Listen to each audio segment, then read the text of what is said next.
What's up, everybody? Welcome back to IGN's E3 2014 live show. I'm one of your hosts, Greg Miller, and guess what? Sackboy is back! Yes! Oh, here to tell me all about it, Tom. Hey, Tom, how you doing? I'm good, thank you. You blew my mind last night, Tom. You know, I'm a huge LittleBigPlanet fan. Yeah. Big-time LittleBigPlanet fan. Platinum trophy in LittleBigPlanet 1. My levels all have a lot of hearts. I wasn't expecting it. I really wasn't expecting you guys to come out and have it called LittleBigPlanet 3 because we'd heard forever ago about Hub, and yeah, I'll let you talk now. Tell me about LittleBigPlanet 3. Yeah, sure. So, first of all, I'm glad that you were surprised. Yeah. That was the plan. Secondly, we're really excited to be able to finally talk about the game. Yeah. As you saw last night in the press conference, we got a great new cast of characters for Sackboy. Right. Here's one of them right now. This, of course, is a single-player demo. We saw multiplayer last night. We'll see in a little bit. Sure, yeah. So in the demo you saw last night, you saw how we used the characters' unique abilities in a multiplayer level. Yeah. And we built that level for E3 to showcase that. This level is one of the story levels from the game, and you can see how Toggle, one of our new characters, is flipping between heavy and big, and light and kind of really fast.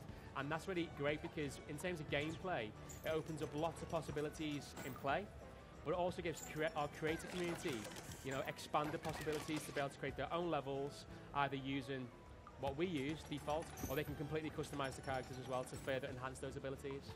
Here we go, jumping right in. Give them just different outfits. Yeah, so a little bit of customization. So the great thing about the characters is that, you can't add new characters without making them customizable. Right. So you can customize the characters, within the main story, be able to collect new costumes, and then we'll further expand that through DLC as well. Was it a tough decision? We talked about this before we went on. You are at XDev. Media Yes. Molecule, who the people who originally started with LittleBigPlanet, aren't doing this one. Sumo That's is. right, yeah. But you've been on for pretty much all of it. XDev's been helping forever. Exactly. I mean, XDev have been involved since the very beginning, since LBP1 was just an idea. Yeah. And we've worked with, there's multiple teams that have always been involved in LittleBigPlanet. We saw with the LBP Vita game, we had Taj at 11 XDev Studio. Right. That game, it stayed true to the brand, but they put a fresh perspective on it as well. Right. And it's the same with this. Sumo Digital have been involved. They were involved in Vita. Some of the guys were involved in Vita. They did the cross-controller pack for LP2, so they know the brand. Yeah. And I think what you can see is that they put their own spin on it, and that gives it a really fresh perspective. For you, or when you guys started talking about it, was it one of those things where nothing is sacred? Like, I'm very surprised, number one, that there's characters in the game that aren't Sackboy, but number two, that there's levels where you only play as that person and not Sackboy. Was that, like, something people had to get over, or were they like, oh, okay, cool?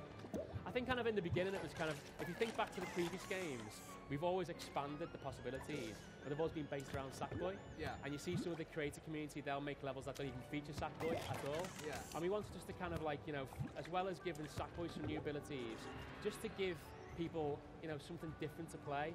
Sackboy's still a major part of the game. We haven't forgotten about him.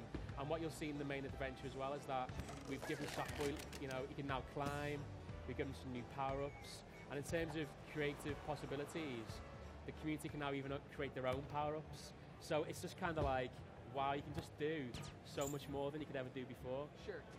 That's the interesting thing about it. I love the fact that, to recap for folks, they announced last night that all the levels that have ever been created will be playable in LittleBigPlanet 3. Exactly. I mean, we don't make it easy for ourselves. No, you don't know. Because that was the thing. Shuhei, when he announced it, talked about the fact that, and they're all going to be like up-res. They're all going to look better. Yeah, exactly. Like, so, we had to basically bring those levels across. The community spent, I think it's like, there's literally like 30 million hours or something ridiculous. Yeah. Just in LP2 creating those levels. And it would have been wrong to not bring those across. So it's been hard work. I bet, but they will all be there day one, and they will all look better than ever. So I know we have the multiplayer demo from last night we're going to get to. Here it is, actually. When you're looking at this and you're talking about trying to reinvent multiplayer, what were like the tenets, or what did people want to bring to it this time around? Because there's always been multiplayer in of course. I mean, LBP, you can play it in single player or multiplayer up to 4 players, and it's such fun in multiplayer. So it was really important that we didn't just put new characters in that did the same thing to Sackboy. There'd be no points in that. So we had to include characters that each brought something new to play. So you can see that, you got Oddsock. Oddsock's really fast. Yeah. Oddsock can wall jump. As a creator, you could create a really fast, endless runner with that character. You could customize Oddsock. You could turn it into a dragon. You could turn it into a dog, a cat, anything you want. And then with with Swoop, that's the only character you've ever had that can fly. So you've got some kind of, you can create like, Flappy Bird levels, and you can have a lot of fun with that. And then Toggle's actually really interesting because that's actually 2 characters, and that actually toggles between 2 states. So hence the name Toggle. Hence the name get it, Toggle. everybody. I got it. Took So me a second, got in it. our game that we use to showcase this feature, we toggle between big toggle and little toggle. Yeah. As a creator, you could toggle between any 2 characters, and that's where it then expands possibilities. So you could have a level where you could need to be big toggle, but then you could toggle to swoop. Yeah. So it's just kind of like mind blown. You can do what you want. Yeah, as if I didn't already have enough time creating really interesting levels in LittleBigPlanet. Here they go. I guess that's the other big part about LittleBigPlanet. I guess I take for granted for you guys creating the game, right? Like, for me, it's all about playing it, and okay, how are they going to make it fun to play through? But going through and trying to figure out how to make creation something different, but still what people want, it's got to be tough. It's really tough. I mean, you know, because the whole game that you get when you buy the game, we build it with the exact same tools. Yeah. So we've got, you know, a whole team of creators using the DS4 to create the levels, the same tools that the community then use. So yeah, it's kind of it's as well as in create mode as well as, you know, as well as we're talking a lot about the characters at E3, but there's loads of new create tools, and we've also added in some new accessibility kind of features so that people who are a bit overwhelmed by create, we're going to hold their hand a little bit more this time around and let them experience how much fun it is to create content in LBP. Gotcha. So how many other new inventions are in this? You know, LittleBigPlanet 2, of course, had like the Cakeinator. Here we see Sackboy running around with his ability to use wind in puzzles. Yeah, so he's got the Pumpinator. This time around he can blow air, he can, you know, we don't like saying blow and suck, but he can blow air and he can suck air. And you can kind of manipulate the environment. There's loads of new power-ups. The great thing is that the creative community can also create their own power-ups. Oh, wow. And there's a new feature in the game called the Sack Pocket, and that means that Sackboy can now carry his power-ups around with him. So in previous games, you'd pick a power-up up, you'd use it, and then you put it down. Yeah. Now you can collect them and keep them. So and again, that further expands what you can do in the game. So you can make a Metroidvania level inside LittleBigPlanet. Exactly, exactly. You can make RPG levels, you can do lots of new things. And then, RPGs, that's old. Once you guys introduced the Saveinator, it was on that you're going to make these levels that went on and on and on and on and on. I'm so happy Sackboy's back.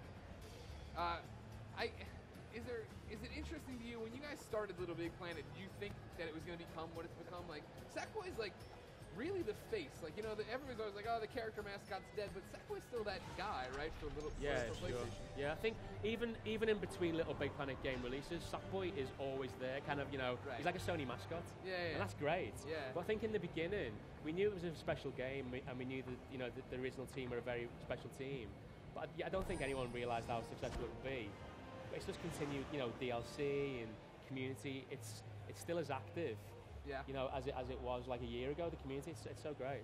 When new developers step onto the project to take, you know, the role as lead developer, do they feel that pressure, knowing that they're coming into a beloved franchise, but a game that's been successful and has so many fans and all these different things? Yeah, absolutely. I mean, I remember when we first got Sumo Digital involved, you know, and it's a massive kind of like challenge. Yeah. They're really excited to work on it. But we hold their hand. You know, we've worked with on all the LBP games. We also have like other developers who help us out as well. You know, Tarja Studios. Yeah. They worked on the Vita game. They're involved this time around as well. So kind of collaboratively, we all work together, and I think we've done a really great job. I think that's what, for me, being a LittleBigPlanet fan, that's the craziest thing to me, is that I think every iteration gets better. And so, you know, I reviewed the Vita version, and I said this is the definitive LittleBigPlanet. You know what I mean? Yeah. Like, the fact that so many different developers can come in, add something, and then continue to make that product better and better. I think it's something that speaks to it in a way that not many games get to do, you know? Yeah, I think that's it. If you think about the fact that, you know, it is a creative game, so you give those tools to a different team, and they will do different things with them, but stay true to the brand. You know, it feels like a LittleBigPlanet game. Yeah. And it looks like a LittleBigPlanet game, but at the same time, it's got, you know, some really great new fresh features. Right. I think that's something we always talk about with Mario, right? The fact that, like, oh, Nintendo's only got these few franchises, Mario, but every Mario game feels different. Yeah. You know, if you're a hater, from the outside of everything is Mario, it's similar to this. We're like, oh, it's just LittleBigPlanet again, not realizing Saveinator, Grabinator, now the Sackboy's Pocket, is that what it's called? Sack Pocket, yeah. The Sack Pocket, my bad. I'm sorry, I'm still learning, I'm still brand new to what's happening here in LittleBigPlanet 3. Now we're going to put on a prognosticator cap. Do you think LittleBigPlanet can iterate forever? Good question. I think it can actually. I think because as you've seen, like since 2008, you know, there's been multiple LittleBigPlanet games. on different platforms. We always try and utilize the features of those platforms. Yeah. So on Vita, we use the touchpad, the rear touchpad, and then we open those tools up to the community as well. I think, with PlayStation 4, we're going to bring some new features to that as well. We're going to use the touchpad, and it's in 1080p, and it looks fantastic, and we've got all the extra layers in the game and stuff. So I think it kind of evolves over time, and we learn from our community as well. We listen to them, and we know what they want to do next. But at the same time, there's always new players coming over to PlayStation, and we had to bring the game to PlayStation 4. How hard is it to listen to the community? Because I think they put it up there, right? That it was something like, it was like 3 billion levels or something. We got 8.7 million levels. I'm sorry, only 8.7, not 3 billion. But there's so much content out there, right? How do you separate the wheat from the chaff and realize, okay, this is what people really, really want? Yeah. So we have, so in terms of kind of like the user generated levels, we have a team of community managers, and we sit down and we play the content by our community. We know what to look out for, and we do like our regular kind of team picks. We'll actually flag some of the best content so that other players can find that content. With LBP, there's so much content. Yeah. It can be a little bit difficult to discover what to play. I can imagine. So we try and surface that content for them. All right. So wrapping up, what's the one thing everybody needs to know about LittleBigPlanet 3? It's awesome. That's a cop-out. Everyone says that about their game. I think the great thing about LittleBigPlanet 3 is that, we're only talking about a few features at the C3 because it's so massive. There's so many more things we're going to be talking about as we progress over the next few months. All right, fine. Tom, when's it coming out? November this year. November this year. That's soon. That's exciting. Thank you so much for coming by. Thank you. Don't screw it up. We won't. I'm a big fan. We won't. Ladies and gentlemen, don't you screw it up. Stay here on IGN for all of our E3 coverage right now. While this has been going on, a lot of trailers have been coming out, and we've been putting together awesome rewind theaters, but they're not just me and other chuckleheads talking about the games anymore. We brought in the developers to walk you through their creations. So here are some rewind theaters for games like Batman, Infamous, and other AAA titles. We'll be back with more demos in a second.